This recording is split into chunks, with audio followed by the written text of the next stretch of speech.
कि बिना गुरु के ज्ञान नहीं हो सकता। इसलिए हर प्राणी को गुरु की शरण में जाना अति आवश्यक है। जैसे हम अनेक ग्रंथों में पढ़ते चले आए कि श्री राम जी ने भी गुरु किया, कृष्ण जी ने भी गुरु किया, शास्त्री जी, और गुरु के आगे हम अधीन हो जाते हैं, अपने सर्वस्व को न्यौछावर कर देते हैं। तब हमें गुरु हमारे कल्याण के लिए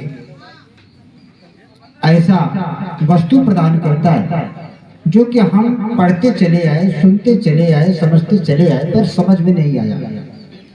पर जब हम गुरु की शरणाई हो गए और अपने आप को न्यौछावर कर दिया, गुरु को सब कुछ समर्पित करने के बाद ये समझ में आया कि जो वस्तु जिसके बारे में सारे ग्रंथ, सारे पंथ बताते हैं, पर वो आज हमें हमारे समक्ष, हमारे अंदर, बाहर, भीतर, हर जगह, हर जर्रे में समाया है। इसलिए महापुरुषों ने कहा कि हर जर्रे में जलवा तेरा, सारे जहां का नूर तू, खिलकत में तेरी रोशनी, पाया तो प्यार हो गया। शास्त्री जी, इस राम से, इस ब्रह्म से, जिसे आप सनातन कहते हो, सनातन का मतलब क्या है? सनातन कोई अलग से धर्म नहीं है। ये परमात्मा जो निराकार है, जिसका कोई आकार नहीं है, जिसके बारे में बाबा तुलसीदास जी ने बड़े उत्तम ढंग से समझाया कि बिनु पैद चलई सुनई बिनु काना, बिनु कर कर्म करई विधिमाना।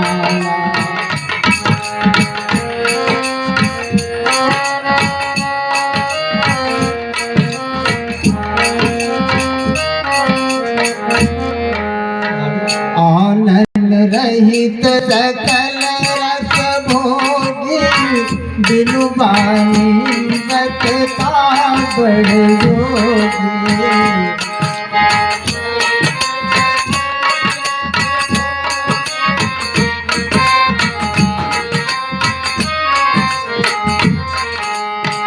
अस सब भात अलौकिक करनी, महिमा दास जाई नहीं करनी। अलौकिक करनी, महिमा दास जाई नहीं करनी। ये तो हमारे राम की परिभाषा है। क्या है? कि बिना पैर का है, वैसा राम है कि बिना पैर का है, शरीर नहीं है, पर सर्वत्र विराजमान है। कौन? महात्मा तुलसीदास जी ने बड़े सुंदर ढंग से समझाया। क्या?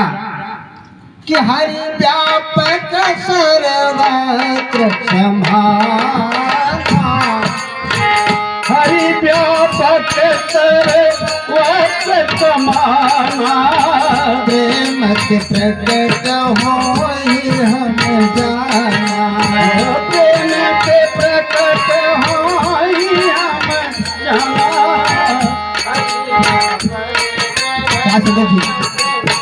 ऐसा राम है कि जो सब जगह विराजमान है, जर्रे जर्रे में है, कण कण में है, और सबके अंदर है, और सारी सृष्टि इस राम के अंदर है। यह है निराकार शास्त्र की। तो इसको जानने के लिए, और जानना ही अति आवश्यक है, क्योंकि हम तो कहते हैं कि हम बड़े भाग्य से मनुष्य के तन में आए हैं। हम बड़े भाग्य हैं जो कि मनुष्य के चोला में आ गए हैं। पर शास्त्री जी, आने के बाद ही हमारा क्या कर्म है वो हम भूल चुके हैं।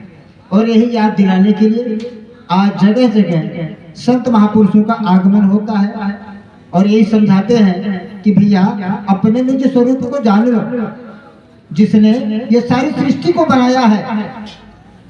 हम पढ़ते चले आए कि जिसने सूरज चांद बनाया, जिसने फूलों को महकाया, जिसने चिड़ियों को चहकाया, जिसने सारा जगत बनाया, हम उस ईश्वर के गुण गाए और इसे प्रेम से शीश झुकाए। पढ़ तो नहीं, पर आज तक हम नहीं जान पाए कि वो कौन है जो कि सारी सृष्टि को बनाया है। तमाम हम मूर्ति पूजा में फंस जाते हैं, मंदिर मस्जिद में भटक जाते हैं, पर असली जानकारी नहीं हो पाती। क्यों? कि जो जानता है वही तो जना सकता है, और हम उसकी शरण में जाए जो जान रहा है। इसलिए महापुरुषों ने कहा कि सो जाने जो दे जनाई, और जानत तुम ही हो जान।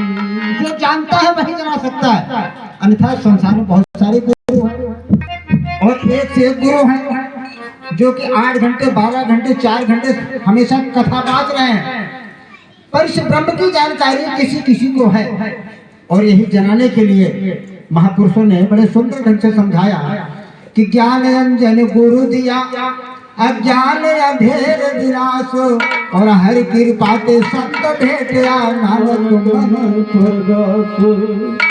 कौन दिया है ज्ञान का अंजन? ये हमारे सदगुरु ने दिखा दिया कि भाई देख लो, जिसको सारे ग्रंथ आज तक दोहराते चले आए, पर आपने समझ में नहीं आया। पर आज वही समझाने के लिए हमारे संत महापुरुषों का आगमन हुआ। इसलिए जब तक हमारे आंख में इस ज्ञान रूपी सूरमा को लगाया नहीं जाएगा, तब तक हमें इस ब्रह्म का सूझ कभी हो नहीं पाएगा। तो कहते हैं कि संत संग अंतर प्रभु दीठा, और नाम प्रभु का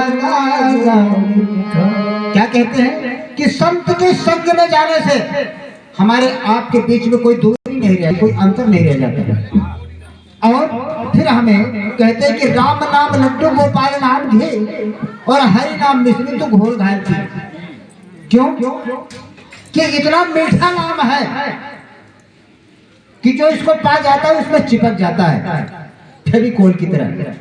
तो साथ संगत जी कहते हैं कि सकल समग्र कस घट माए, और अनक